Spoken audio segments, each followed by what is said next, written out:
की श्री सुदर्शन चक्रधारी भगवान श्री कृष्ण की जय। श्री विदुर जी महाराज की जय। जय जय श्री राधेश। आज আমরা শ্রীধাম বৃন্দাবন থেকে হস্তিনাপুর হয়ে বিদুরকুটি এসেছি।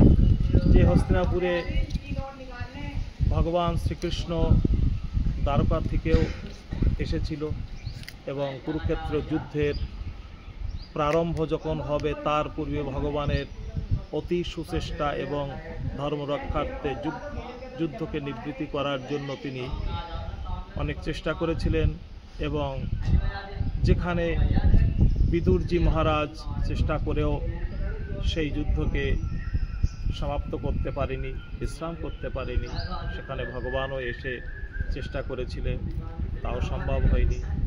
আর যে বিদুরের কথা ভগবান বৃন্দাবনে বসেও স্মরণ করেছিলেন, যে বিদুরের কথা ভারতের ইতিহাস এবং সনাতন ধর্মের ইতিহাস আমাদের এক ধর্মের শিক্ষা, জ্ঞান এবং এক মহাত্মা রূপেই আমাদের কাছে পরিচয় রয়েছে, সেই বিদুরের সাধনভূমি তপভূমি।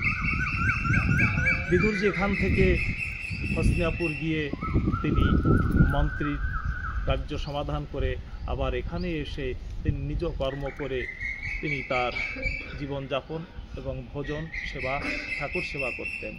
হস্তিনাপুরের থেকে দেওয়া একটা পয়সা পর্যন্ত তিনি না নিতেন না এবং সহস্রে কর্ম করে যা উপার্জন হতো কোনো রকম তাই তিনি সংগ্রহ করে সেবা করে ঠাকুরের ভোগ লাগাতেন, প্রসাদ পেতেন। যার জন্য ভগবান শ্রীকৃষ্ণ পুরুষসভা পরিত্যাগ করে যেখানে 56 ব্যঞ্জন তৈরি করেছিল সেবার জন্য, কিন্তু অহংকারী দুর্যাতনের সে 56 ব্যঞ্জন তিনি গ্রহণ করেননি। আর সেখান থেকে সোজা চলে এসেছিলেন বিদুরানীর কাছে।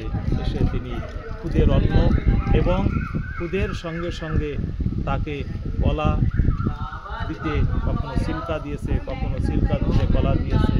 ভাবাবিষ্ট মা বিদুরানী তিনি যেমন করে যা দিয়েছেন ভাবের মাঝখানে আমার ভগবান শ্রীকৃষ্ণ তিনি তাই গ্রহণ করেছেন। বিদুরের ভাব ভক্তিতে, বিদুরানীর ভাব ভক্তিতে ভগবান এখানে তাদের কাছে বাধা ছিল, তার বিশেষ নিদর্শন আজও রয়েছে, আমরা সেখানে দর্শন করতে এসেছি। তাই ভাবছি আপনারাও আমাদের কাছে ভিডিওর মধ্যে থেকে এই ভাবকে বিদুরজিকে স্মরণ করুন, দেখবেন আপনারাও হৃদয়ের মধ্যে যে মহাত্মার শব্দ নিয়ে বিদুরকে বলা হয়, আপনার আত্মাও সেই মহান উদ্দেশ্যে মহান ভাবনায় ভাবিত হয়ে এক অনাবিল আনন্দ রাজ্যে পৌঁছে যাবেন।